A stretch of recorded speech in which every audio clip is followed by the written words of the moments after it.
All right, thank you for staying with us. And as I said before that break, we'll be looking, especially this first leg of the conversation, about press freedom. By the way, the freedom of opinion, freedom of expression, is sacrosanct in our laws, is in the Nigerian grand law, which is the Constitution of the Federal Republic of Nigeria, among other rights, freedom of expression, freedom of association, freedom of movement, freedom to free worship, and of course, what we are talking about, freedom of expression. Now, even as a Nigerian, now you talk about the professionals, the press, the fourth estate of the realm. That's the way they are being regarded. We, have been noted for. And one of the very few professionals that have the backing of the law. It is in the Constitution that we have a duty. Members of the press have a duty, responsibility to hold the government accountable, to hold them to their duties. And that's what we do. But when you now try to do that in the confines of the law, carrying out your responsibility, and that responsibility is drawing attacks upon attacks in you, especially people who choose to go the investigative way. They are known as investigative journalists, and they churn out facts that are not really, public for the people to know what is going on, either a crime investigation, either seeking information that are, albeit being kept by some persons, either in government or private organizations. Most of the times, they put us, and I'm using that word us as a member of the press, the journalists, in harm's way. And we've seen barrage and barrage of that. It is not entirely new. When the last 1 year, especially under this administration, it is becoming alarming. And so we'll be speaking to that this morning. Very fresh. It's the case of Mr. Soyinka, who was arrested upon arrival at the airport, was detained. There was another online investigative journalist, known as PDM, who was albeit abducted, because some want to say that's abduction, by the way. And because when you are arrested and you are held incommunicado for a very long number of days, and then it takes the press, it takes family members to declare the person wanted before the police will now come out to say, oh, he's with us and he has been arrested. Is that the way to go? But then there is a place of right. Maybe there is. And of course, there is a place for responsibility. To shed more light into us, we speak to somebody in the business. And of course, a comrade. He's the chairman of the Nigerian Union of Journalists, OSUN Wing, Comrade WASIU AJADOSU. He joins us via Zoom. Comrade, good morning. Good morning, FEMI. Thank you very much. Thank you for joining us.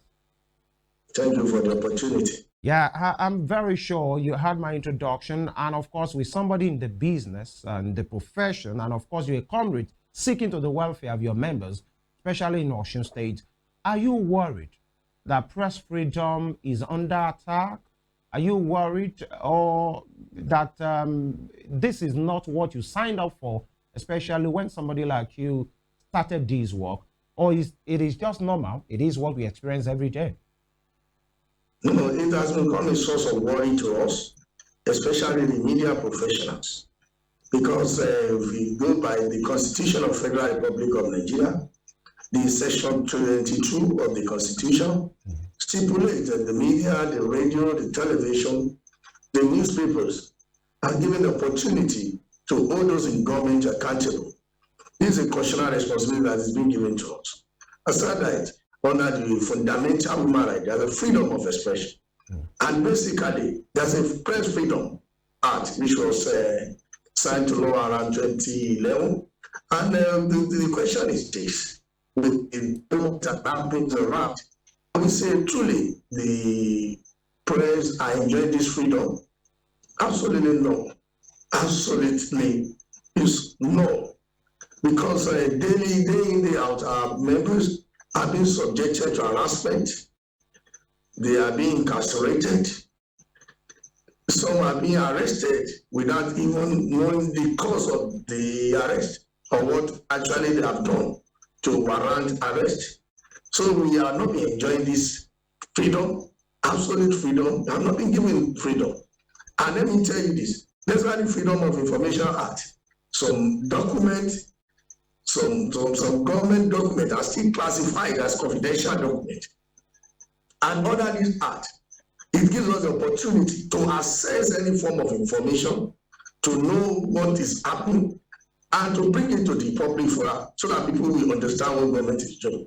It is a way of secrecy that is still operating within the government circle.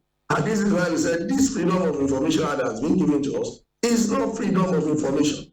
Because in the same time where this act is being operated, before it's being demonstrated into the Nigerian system, is the enjoy freedom of information, absolute freedom. It just take you to write the agency, to write the government parastatals, the ministries, to ask them that you need your financial record. Even you don't need to visit the agency, you don't need to visit the ministry. They will give you the access and send the document to you, to interrogate the document, to probe into the document, and to know what is happening in that agency or ministries and the department and parastatals. But the situation is not the same in this country. It is very difficult for us to access information. Information in this country is very scarce as even money. So what we are saying in essence is that we should be given freedom to operate. We have been given one hand. This is what they call stick in one hand, carrot in the left hand. Because by the time the journalists are trying to unravel what those in government, even the private sectors are eating, you become their enemy. And let me tell you this, even the democracy we are all enjoying in this country today, that needs to guarantee freedom of information, expression and information for us, was fought by the media. We fought for this democracy. During the military junta, a lot of journalists and media professionals were incarcerated, were jailed, some were brutally abused. So why is it that under the democratic system, we are still going to be experiencing the same thing?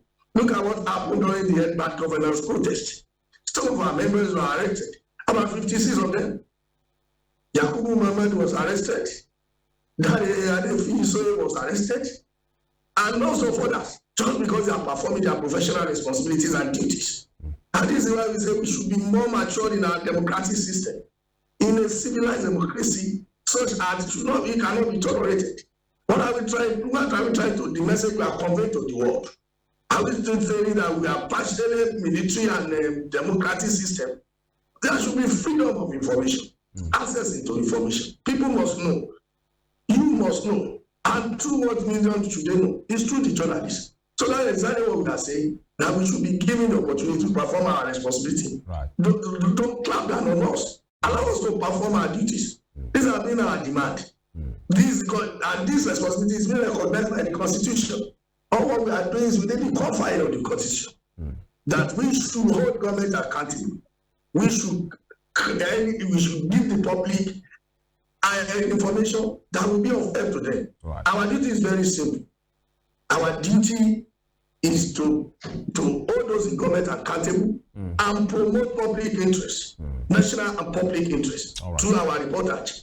And the journalists in this time have been very decent in their approach. We take note of issues that has to do with public interest, and there's always a conflict between national interest and public interest. In the name of public national interest, there are some issues that are going to be hidden. The government believes that these issues should not come out. These issues should not be in the public domain. But we as a journalist, we need to make it a public issue so that everybody must know and they be able to take an informed decision about government policies and government activities. So this is what we are clamoring for, that we should enjoy absolute freedom. But as it stands today in this country, there's no absolute freedom for us. The Freedom of Information Act is just a paper freedom. In the reality, in the practical terms, we have not been enjoying the freedom of information and it's supposed to be. All right. So that is my take on the issue of harassment of journalists. Right. All right, so you've spoken about the challenges being faced by journalists in Nigeria.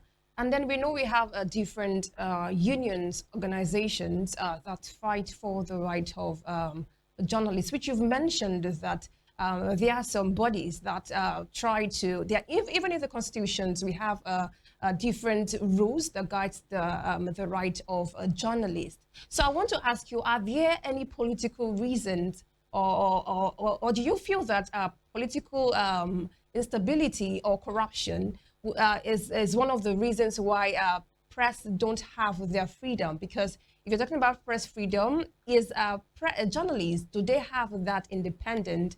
Or do you feel that the happenings in the country, politically, economically, are one of the reasons why press are not, of journalists are not having the freedom?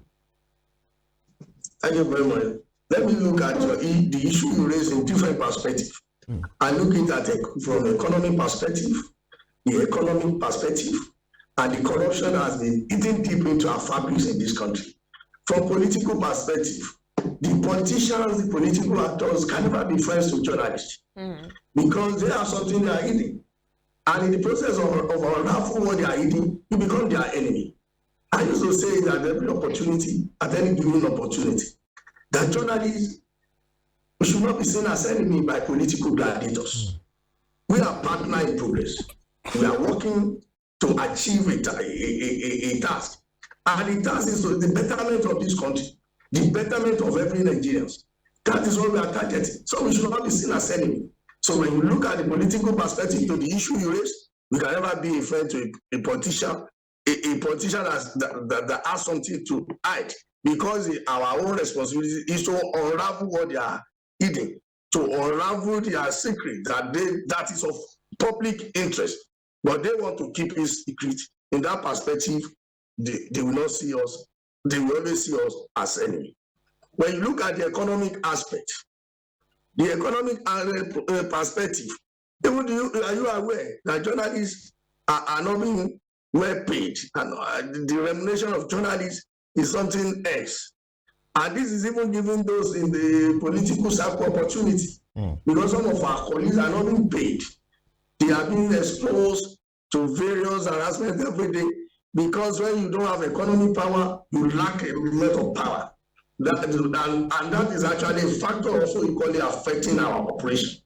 So the former president of this country, Professor Yemi Osinbajo, once said that he cannot understand, and he finds it difficult to understand how a journalist can live a decent life with the remuneration we are getting. So what I'm trying to say in essence, that the economic factor is also a very serious factor that is affecting our operation. An ownership factor is also another strong factor. The ownership control. Some of the media houses are being operated by the political actors, the political gladiators.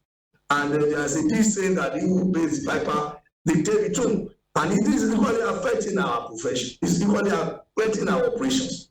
So these are the factors. And corruption. You know, corruption has eaten deep into the fabric of every sector in this country. The Nigeria, at times when I want to joke with people, I say Nigeria is synonymous to corruption. Because in every sector of this country, there's one form of corruption or the other. And in the process of unraveling all these corrupt practices, these fraudulent practices, they will see us as enemy. And that is why the kind of form of harassment will come in.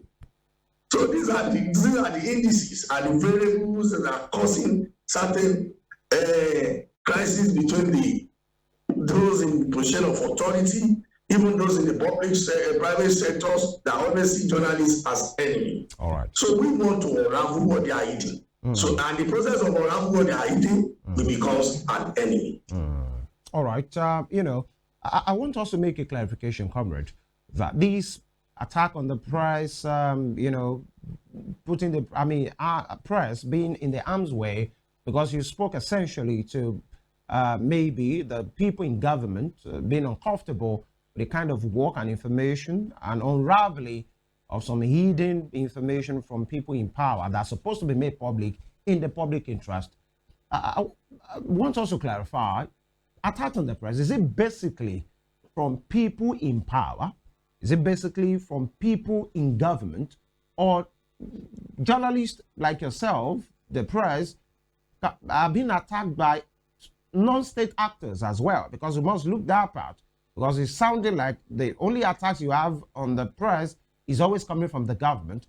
But there are some situations in which some non-state actors as well, that I think I've seen a couple of times a reporter takes up a particular job to go and investigate, takes on a cameraman, and you get there, you want to do your work, and you see non-state actors, touts, louds, you know, giving you a chase for your life, and you just have to, you know, find your way to just help you. Sometimes cameras are damaged, devices are destroyed, even lives are lost. So is it just against people in power, or non-state actors as well play a part? Two questions in one. This is the other one. There are myriads of cases of people that have been attacked. Some have even lost their lives. Now, there was a case of, I think, Bernard Akeke of News Central, Abraham Godwin of Arise TV, many other persons, cameramen of the NTA, Kasara Chiani Agolu, a journalist with WASIU newspaper. He was arrested and detained by the Anti-Violence Crime Unit of the Nigerian Police, Segun Olatunji, editor of First News, many persons, you know, and there was the case of, sad case of Hamisu Danjigba, a long-serving broadcast journalist at the Voice of Nigeria, VOA in Zamfara.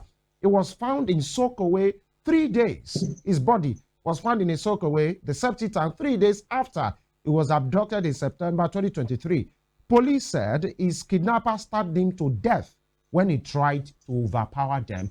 That gave credence to the question I asked. Is it just press against the government, or there are not state actors as well who do this damage? Thank you very much. Let me align with your thought. It's not only government. The non-state actor also involved in this, because some interest group believes that journalists, when they see a media professional around, they see them as an enemy. So it's not only government, non-state actors, even the over-seriousness of the security agencies attached to harassment, because some of them fail to understand that in course of performing our responsibilities, we have some certain guidelines and rules. By the time you want to pick the other side of the story, they see you as enemy. And you raise some vital points. Look at the incident that actually happened in Osun State, I think in 2022, during the electricity protest in Ilesha. The TVC cameraman, the TVC reporter, including the channels reporter, were all attacked. So at times it may be from the non-state actors. It's not only in government circle that we face these challenges. So in the course of performing our responsibility, always see us as enemy, and there's this perceived interest that don't come closer to the journalists. These are the people that will damage you. No, we are not destroyer. We are a builder. We build the nation. We build this democracy that we are all enjoying. We build national interest. We fight for public interest. We fight for the rights of people. You know, by definition, journalists, we are always on the side of the oppressed. And when we are being oppressed, when we are being harassed, when we are being cheated in any form or the other, we are here to fight for your rights. So the attack on journalists is not a one-way thing. It's a two-way thing. It may come from the government, it may come from non-state actors. It may even come with the over-seriousness of the security personnel. Yeah. Some of them, because of performing your responsibility, even when you want to intervene their principal, in the name of protecting their principal, they harass you. And we need to educate them that no, as you are protecting him, the public also has to know. And that's what we are doing. Give us opportunity to come closer to him and intervene. All right. For the public to actually know what he or she is doing in power. You hold power in trust for people. And power is responsibility. Let us ask him, but in the process of protecting him, they harass our members. So it is not about politicians alone. Yeah. It can come from, even because of the values of people, they may even be fighting you. And then we take time to educate them. Now let us add your side. All what we are doing is because of your own interest. Yeah, comrade, if So I may that's butt been in. the experience. Yeah, if I may butt in here, you know, you are just mentioning the cases that happened, you know, maybe in Ilesha. The case of Toby Adedeji comes close to mind. A reporter with the Nation that was shot, you know, and thank God. Yes, I could recollect that. Yeah. Because we actually fought for him when that incident happened. Yes, Toba was actually received a shot at during a protest. Yeah. But I think there should be an enlightenment and orientation as regard the attitude of the security agencies, non-state actors during the protest. During the last Egbert governor's protest, are you aware that 56 journalists were harassed in the course of performing their responsibilities? Within a period of 6 days, 56 journalists, with the basic aim of performing their responsibilities, the responsibility for the public to know. That's what we are doing. The public must know. That is the fundamental principles of our profession. Now, we must let the public know what is happening around them. Yes, very well. And, you know, I want us to, you know, make this distinction.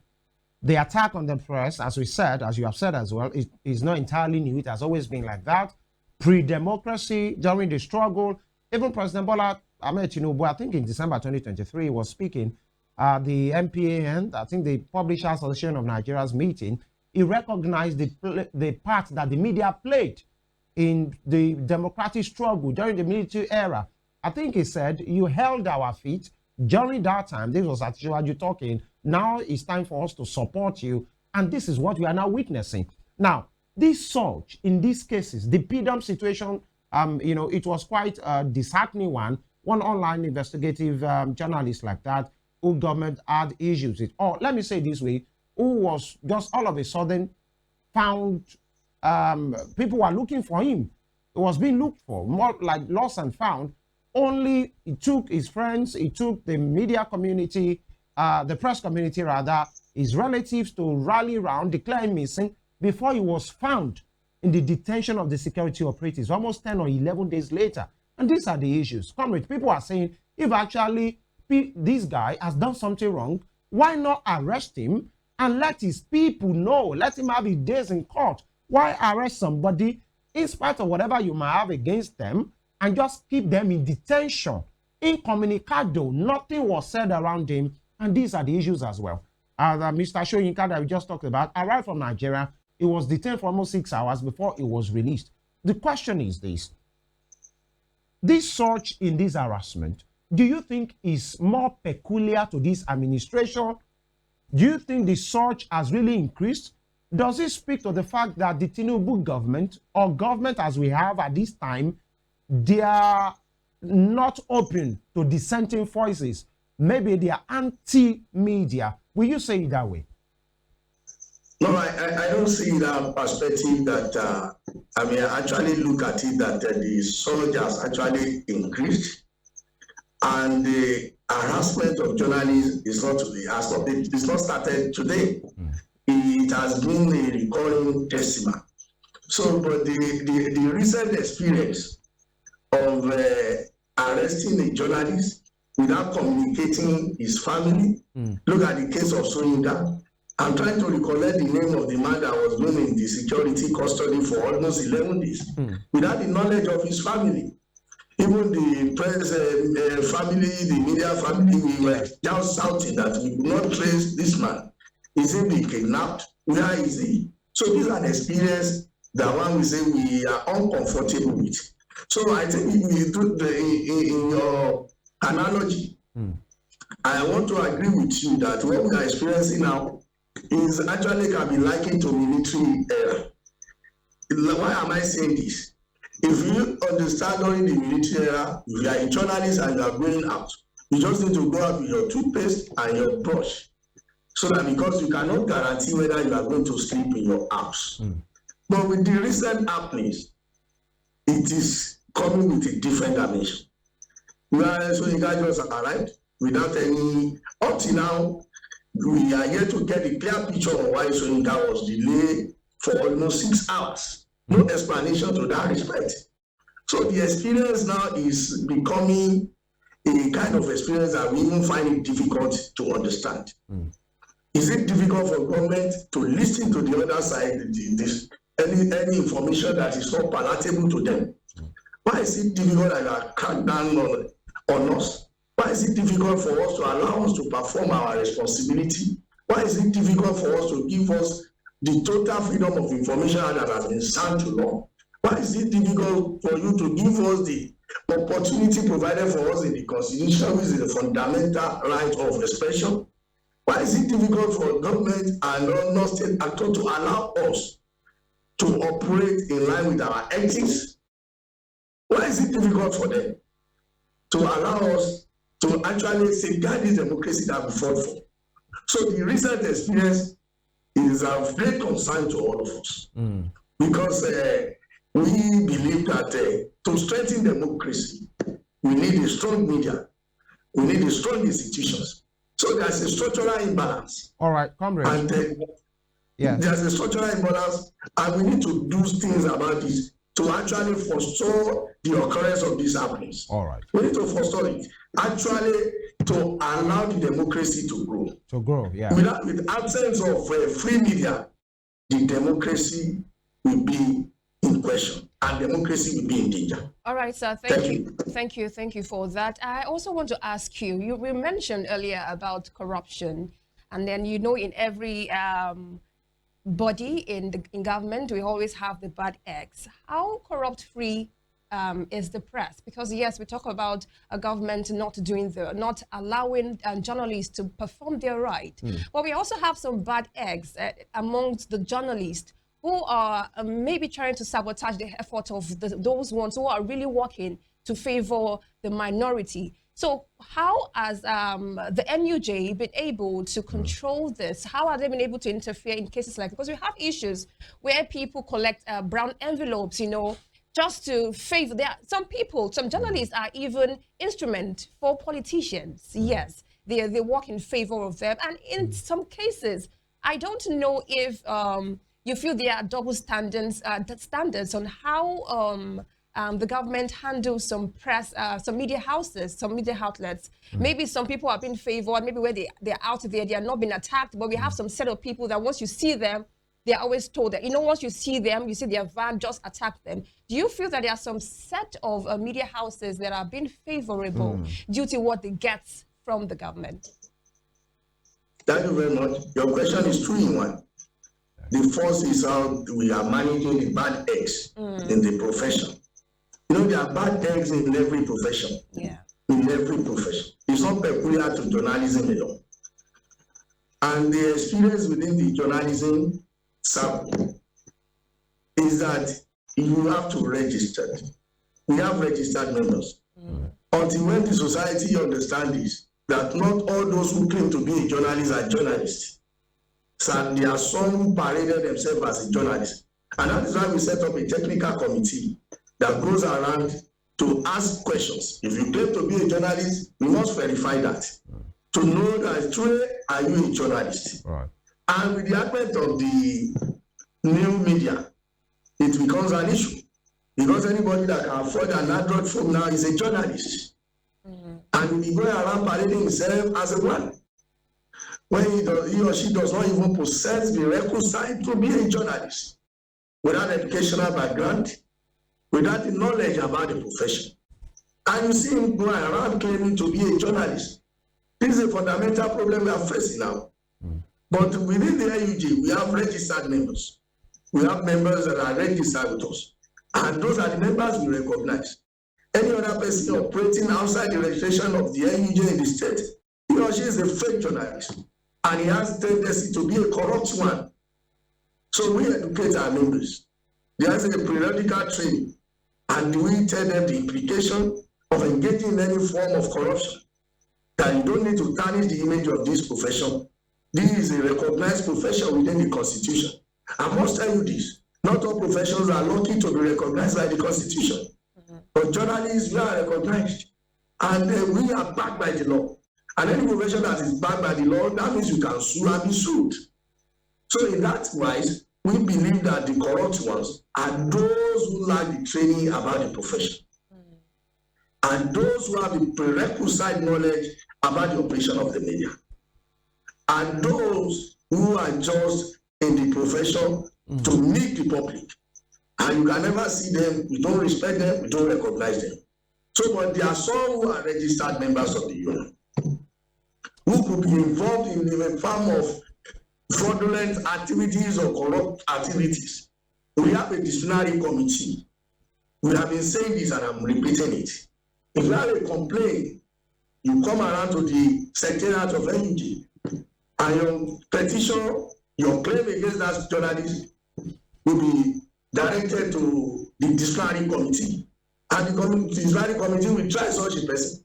And if he's guilty, we are going to suspend him for certain months, for certain years, and we are not going to recognize him within the state. And the second leg to your question, you said, is it that government are favoring certain media organization or media houses? I don't think so. Whatever have come in terms of harassment to any media, it might come to you. Even if you are working with government media houses, it could just happen. It may be as a result of a seriousness of the security agents. It may be an over-seriousness of non-state actor. It may be an over-seriousness of the political gladiators. So there are some certain circumstances and factors that can lead to harassment of journalists. Yeah. But let me say this. Yeah. Let me conclude. Yeah. The media professionals, the people must change their perception to journalists. We should not be seen as enemy. We have their profession is to serve public interest.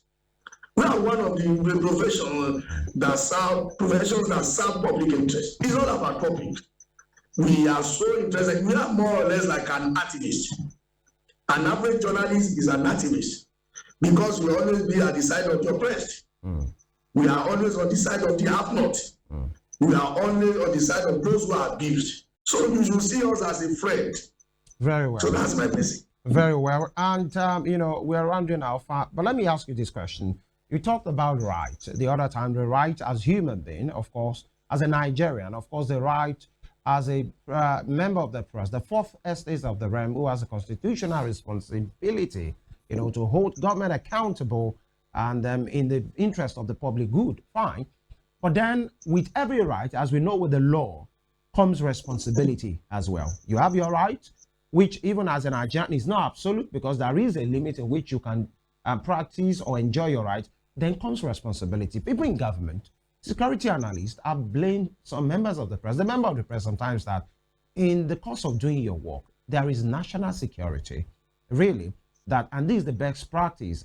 You look at the public good, you look at the national interest, and of course, you look at national security as well. That most of the people, and I think that's one of the things that PDM, on the streets is being accused of, and some other people as well, that you do investigative journalism, or you find out something that is happening, and especially on the battlefield or in the national interest regularly, and you come out, some members of the press come out with this information that is not good for national security or the army, the military in general, trying, to do something, or they are going on a mission, and you find that information in the public, and it makes the enemy to retrieve or to run away from that particular place. That this is not the best way to practice journalism. There is a place for responsibility as well. So how do we manage press freedom and, of course, responsibility on the part of the members of the fourth estate of the realm? Thank you very much. I think we need to strike a balance. I've been saying this. I haven't said it in the course of this conversation, that we need to strike a balance in what could be termed as national security and public interest. A journalist must understand, if you have the prerequisite training, as I stated, that if you have prerequisite knowledge, you should know what constitutes national threats and public interest. So you should guide between the two issues, the national security and public interest. Nigeria Press Council has actually defined what is national interest and what is public interest. But at times it's difficult to strike a balance because there's a right to know. People must know. People must know the public must know what is happening. Because at times these two concepts becomes an issue. Because when you are in the training, the media training, and this issue of national interest and national security comes up, we find it difficult to even explain what constitutes national security. All right. To media professional, when we see an information, we believe that public needs to know.